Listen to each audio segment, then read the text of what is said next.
Is Josh Giddy a top 20 point guard in the NBA? Hoops Hype believes so. We're going to talk about that list where Josh Giddy landed at 15th on the best point guards in the NBA list. We're also going to talk about the Bulls and their stance on Patrick Williams and how they're not going to play him based just off his contract. He's going to have to bring more than that. And then lastly, what will Buzzellis' role be next season? We're going to talk about all that and more right after this.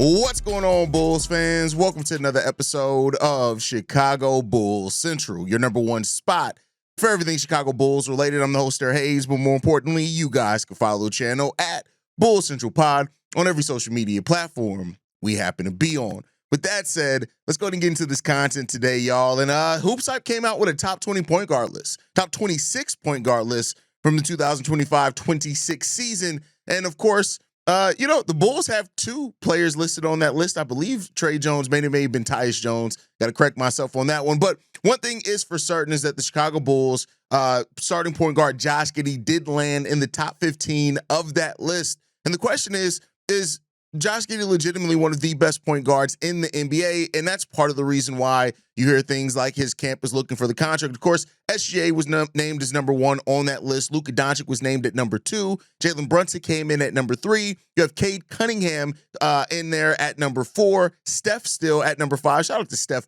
still putting up big numbers. You got Trae Young coming in at number 6. James Harden at number 7. 8 is Ja Morant. 9 is De'Aaron Fox. Then you get Tyrese Maxey to round out the top 10 point guards in the NBA list. And then you get all the way down to number 15. That's where Josh Giddy sits. Josh Giddy sits right behind LaMelo Ball, but ahead of Peyton Pritchard when it comes down to it. He's also ahead of point guards like Fred VanVleet, Jalen Suggs, who, that's part of the contract negotiations there. Even got ranked higher than Kyrie Irving. I don't know how much the injury and stuff played a part into that, but that's where Josh Giddy ranked, firmly there at number 15 out of the top 26 point guards. And the 26 is such a weird number to do. Either do 20, 25, or just do all 30. Like, there's 30 starting point guards in the league.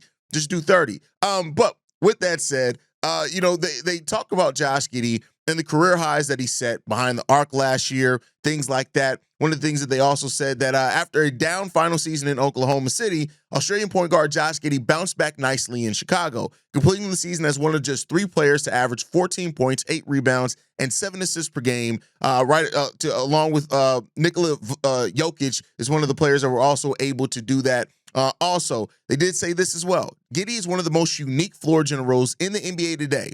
One who could be a brilliant playmaker at times and rebounds like a big man. If his shooting remains at the level he hit last season, Giddey could start to rise up this list in coming years. And yeah, Josh Giddey, the way that he played last season, as far as, to end the season, the fact that his shooting was the best shooting numbers of his career as well, as far as from 3-point range. We've talked about how he shot 38% on catch and shoots and how that just makes him more of a viable option to be guarded when it comes down to it, as well, when he's off the ball. But the question about it, and this is one of the things that I did want to find a way to talk about. So great that this list, I'm going to use this list to kind of circumvent and have a different conversation as well.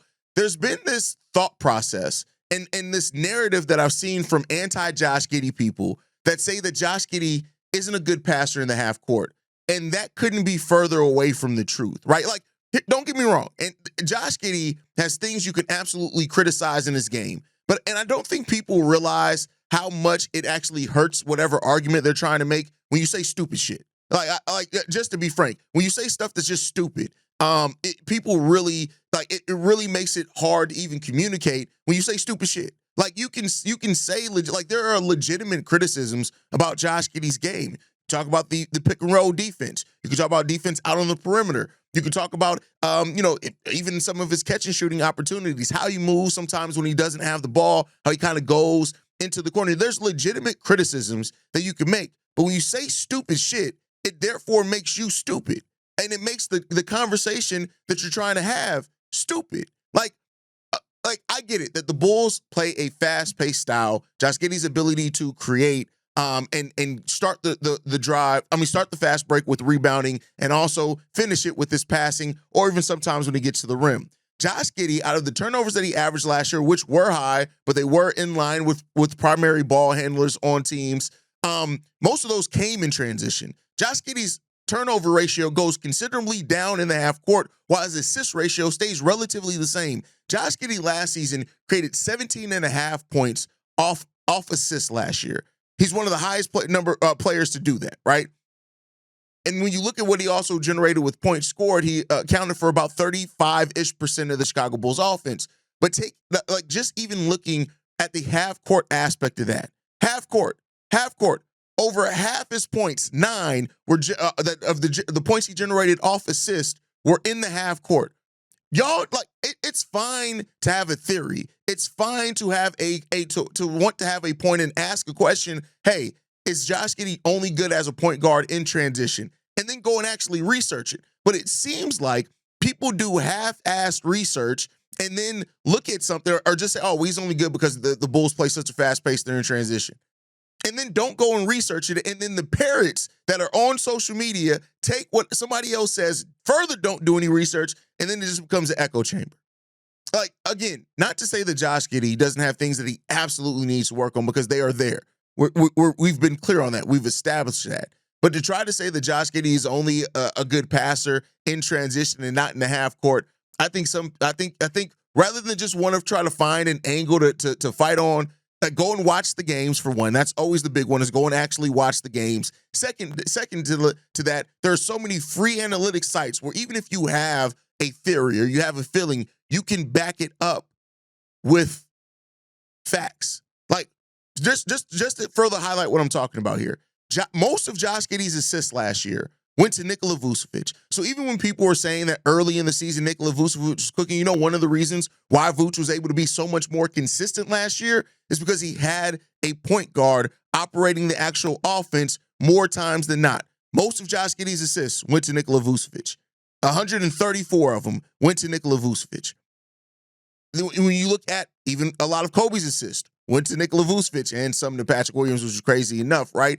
So so when you break it down, right, when you look at the biggest weight to Josh Giddey's assist, we just talked about it. The most of them went to Nikola Vucevic, who definitely is a half-court player. Did you see Nikola Vucevic running in transition a lot? He can't do it. Y'all can't have it both ways. You can't talk about how Nikola Vucevic doesn't fit this style of offense and then overlook one of the reasons he was able to be effective in this team, and it was outside the style of offense. It was Nikola Vucevic. The second most of Josh Giddey's assists went to Zach LaVine. Now, that could be 50-50. I'd have to break down exactly where Zach LaVine scored most of his points. Myas Buzzellis, the third most player, that he was only 2 assists more than Ayo Dosunmu. I'm sorry, and I overlooked. The second most actually was Kobe White at 56, then Zach LaVine after that. Just think about it. For example, the assist that he had to the second and third players, Kobe White and Zach LaVine, put those combined, it still doesn't average what the amount of assists he got with Nikola Vucevic. And if you add in the other centers that played on this roster, Josh Giddey's assist to Zach Collins and assist to Jalen Smith and Nikola Vucevic, he was responsible for getting the big man involved in the offense. That is why having a rim runner and a lob threat on the offensive side of the ball and somebody who can run in transition will unlock even more of Josh Giddey, because guess what? Josh Giddey is an actual point guard. He runs the offense, and big part of that is getting your big man involved. Nonetheless, just to get back to this, right? Is Josh Giddey a top 15 point guard in this league? By the definition of point guard, yes, I would think that. Now, if you take it outside of that and just encompass everything, because not a lot of true point guards in the league, Josh Giddey has to be consistent in the ways and the things that we saw him do at the end of the season. Not necessarily the numbers, but the ways that we saw him do it. Hey, be a better catch and shoot player. Attack off the dribble. Stop settling for floaters. Get to the rim a little bit more. Try to draw fouls. Those type of things. That's where Josh Giddy needs to improve at to continually move up that list of best point guards in the NBA. And can he do it? Yes. Will he do it here? That's what his agent Hell, I think even that's what the Chicago Bulls are hoping for, that he continues to do it. That is why that they just want to see more and give him a reasonable contract. And if he excels at that contract, the max contract's going to be there for him in 2 or 3 years, whatever it ends up working out. So we'll see what happens there. But the question, to get back into it, I'm sorry I got on a bit of a tangent because some of y'all be saying some stupid stuff. But to get back on that, we will see, Josh Giddy and his growth as a point guard next season. And I do think he's in the system that is best suited to the skill set that he has. And that's an important part of the game as well. So you guys can let me know how you feel on that down below. But one thing's for certain, Patrick Williams is going to find himself in an actual battle for minutes next year. This one comes from Bleacher Nation, which great articles over there, written by Elias Schuster. I really like the way Elias Schuster writes, but he talks about Patrick Williams and the situation that Patrick Williams is in, saying this: the Bulls are not going to force the issue with Williams and continue to uplift him amid subpar results. As frustrating as it is that they put themselves in this situation in the first place, I cannot help but respect the mindset. The Bulls have too many other young pieces to evaluate and develop to waste time waiting for Williams to come into his own. Whether he ramps up his aggressiveness and runs with his opportunity in the second unit, or he continues to slip further down the totem pole, is entirely up to him. So there have been a lot of people that have said things like, oh, the Bulls are going to play Patrick Williams because they're paying him $18 million. And the fact of the matter is that you have younger players that are reasonable contracts that you got to pay to. And my hope has always been that the Bulls judge what they're going to do based off of who's bringing it the most, who is actually giving them the best chance to win. If that's P. Will, great, it's P. Will. But it's music to my ears to hear that the Bulls are no longer just gifting things to P. Will, right? For how many years in a row did we see P. Will lose his starting position by the end of the year? We all knew, and Billy Donovan even said it at times, the goal was to get him back into the starting lineup. And then no matter how weak that season finished, is that we went back and knew at the start of the year, P. Will is going to be right back to being the starting power forward going into another season. It seems like the Bulls are finally ready to move off of that mindset and truly put it on P. Will to say, if you bring it, the minutes are here. If Julian and Dalen are bringing it ahead of you, those minutes aren't going to be there for you. If Noah Essengay comes into camp and he looks more ready than you in certain areas, those opportunities may not be there for you. It's time to take the kid gloves off. Yes, you made a mistake in drafting P. Will 4th overall. You further compounded that mistake by giving him a $90 million contract. But your mistake should not determine your future if you don't allow to, meaning that the Bulls have to be willing to do what other teams have done in the league, and that is eat the contract. It is what it is. If other players, and I keep wanting to circle this around, if other players are bringing it more, those players get to play ahead of a player like P. Will. Fuck the contract, to be quite frank, right? And so hearing that, it's good. Now, how can P. Will help this team? By being a 3-and-D player. And I like that Elias Schuster pointed off, also embracing your role coming off the bench. One thing about P. Will that you can say is he's going to score those 9.5 points regardless of where he's at. And if you can get a consistent 9.5 points with solid defense coming off your bench, that's what a lot of people look at as that is your prototypical 3-and-D bench role. Now, it would suck that if you're paying $90 million for that, but if he's the one that's offering the best look at that, play him. But I tell you what, you have players like Dalen Terry, you have players like Julian Phillips, you have players now like Noah Essengay that should be that eventually you may have to prioritize playing those younger players and those raw players. Julian Phillips is headed into year 3. Year 1 ended early in injury. Year 2, by the finish of that, he was getting off the bench before P. Will. So, hopefully those things point to that. Dalen Terry is coming off one of his best seasons his best season where he looked like an actual NBA player.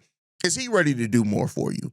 P. Will, hearing that everything is on P. Will is music to my ears. And I know I said that a little bit earlier because P. Will is just in a place where he's been afforded too much. And for the people that are hearing this and getting ready to say or thinking in their head or getting ready to type, well, DeMar and Zach, I don't want a player that only can step up when nobody else is around. Myas Buzzellis still had Vooch playing at a high level. Josh Giddy was turning it up. Kobe White was still there. And guess what? He still came in and found a way to impact the game more right away than what P. Will was. So I don't want to hear that you could only grow if you don't have any other players taking the shots and even taking the majority of shots. Hell, Cooper Flagg's going to a team with Anthony Davis and Kyrie Irving on it. Now, Kyrie's going to be down at the time, do you think they're looking at that and saying, oh, we got to get rid of AD and Kyrie so we can get Coop more shots? No, you got to learn to play within a team function. Now, I will say there were some times where it's like, all right, well, Billy Donovan run more for people. It doesn't have to run a lot, run more. But you got to also question yourself on why didn't he get those opportunities run for him? Was it because of his lack of aggression? Was it because of his lack of desire to be great? Who's to say that it wasn't on him where Billy Donovan didn't feel more comfortable running more plays for Patrick Williams? So, like I said, hearing this thing, hearing that the Bulls are not at the place right now where P. Will is just going to be gifted things, that's the right call for me. And it's up to players. Well, he's not getting that starting position for Myas Buzzellis. That's clear. That's not going to be there for him. That position is now Myas. Myas is now the captain of the power forward position. So that means that you can get rotational minutes because your ability to play small forward and power forward. You can maybe compete for that starting small forward position. I don't know how successful you're going to be at that, but yeah, I want P. Will to come in to this season and say, hey, I'm about to come in here and I'm about to be the starting small forward next to Myas Buzzellis. I would love for that mindset to be P. Will's mindset. But unfortunately, I would bet more on P. Will's mindset right now being, all right, Billy Donovan got 15 minutes for me off the bench. I'll see what I can do with that. Whereas you got guys like Noah Essengay who's literally coming in here and I guarantee you Noah Essengay is feeling like, all right, I'm about to win the starting position. He's probably not under Billy Donovan, but I guarantee you that that's a mindset that he has. So when you have players like Julian Phillips, you have players like Dalen Terry, you have players like even you traded for a player like Isaac Okoro, right? All these players are starting now to put a position where P. Will is not just going to come into camp and things are just going to be peachy for you. You got to come in here and want it. And if he does, great. And then keep it up if you do get it. But, the problem is that I don't think anybody's going to look at this and hear this and think, oh, yeah, P. Will is about to own this position. Because that's just not who P. Will has been. That's not what P. Will has shown consistently. And thus, how can you trust it? How can you expect it from him when he hasn't shown it to you? And that's just the thing. So, once again, to wrap this segment up, hearing that the Bulls at this point are basically putting it all on P. Will. Nothing is gifted. Everything has to be earned for P. Will in this year coming into training camp. And like I said, if we hear that he earned it and then we end up seeing it, great. If not, it's a bit of a struggle there. But all right, let's get into the last topic for today, man. This one's about Myas Buzzellis. The question that we have here is, what is Myas Buzzellis' role going to be next year, right? We talked about the article from Jeremy Woo from ESPN where he listed Myas Buzzellis as the fourth player, the most exciting to watch sophomore coming into next year. And then Pippen Ain't Easy over there was an article that picked up on that storyline and also said this. Buzelis is expected to take on more of a playmaking load this year and will operate with the ball in his hands far more than he did as a rookie. Head coach Billy Donovan hopes to play him even more pace than last year when the Bulls finished second in the league in that stat. Buzelis' physical gifts, high IQ, and improving ball skills lend themselves ideally to that strategy. What is Myas Buzzelis' role going to be next year? Is it going to be, like you guys know, me and Pat, the designer over on Locked On Bulls, we kind of differ on how we see Myas going next season. I don't think Myas is all of a sudden going to become some high usage player. I do think he's going to definitely get more shots, probably upwards of, instead of the 10.7, maybe more like the 13 shots per game, 14 shots per game. But outside of just the shots, is Myas going to have an opportunity to do more of the playmaking? Myas was labeled as one of your more modern, and the way that things are trending, point forwards. And we saw a little bit of that towards the end of the season where Billy Donovan started resting players in and out of games and stuff like that and got more experimental in halves. We saw a little, very small glimpse of it. The question now is that how much has he worked on that and how much more trust has he earned from Billy Donovan to have more opportunities to do that? I always like to go back to Greg Popovich and how he talked about developing Kawhi. He talked about the first season, we're laying the foundation. The second season, now we want to see what you do more in isolation. By the halfway through that second season, okay, let's see what you can do now at running a play for me. Let's get you to run a half court play, right? Those type of things. Does Billy Donovan and this coaching staff have that type of plan for Myas to where they're looking at what he can do and they're saying, all right, last season everything was either at the rim or at the 3-point line, but we saw a little bit of this, right? So let's let him run. When Kobe and Trey Jones are on the floor, let's give a couple possessions with Myas Buzzellis is going to run the offense and have those guys, because they're both really solid shooters, play off of that. right? And I think that's what you want to see. I know I've talked a lot about Bulls fans who like to see Myas as who they ultimately see him becoming. They view him already as who they see him becoming and kind of miss where he is right now and what he needs to do to get there. And I think that's one of the ways that he can definitely get there, is that you have to put more responsibility on him, but you're not going to just throw it all on him at once. So is it going to be that this is a season where we see Myas maybe get to do more scoring in isolation? Is it going to be that we get to see more actual plays ran for him and more actions ran for him, maybe in the mid-range, maybe at the rim? Or is it going to be one of those things where we see him get to operate an offense and run and do some more point forward things?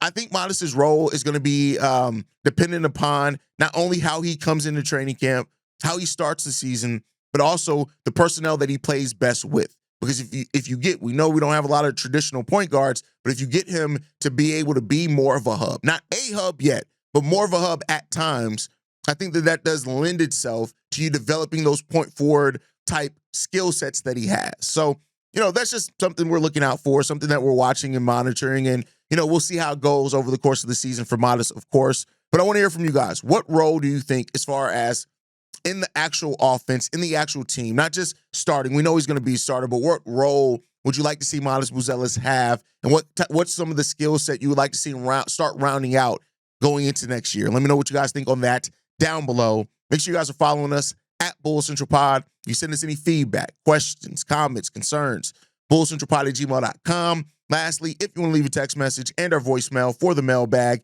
the number to do so, 773-270-2799. We are the #1 spot for everything basketball related, but that's thanks to you lovely and beautiful people. And like I like to end every episode on, go Bulls. Love you guys. See you ready if you can, y'all. Peace.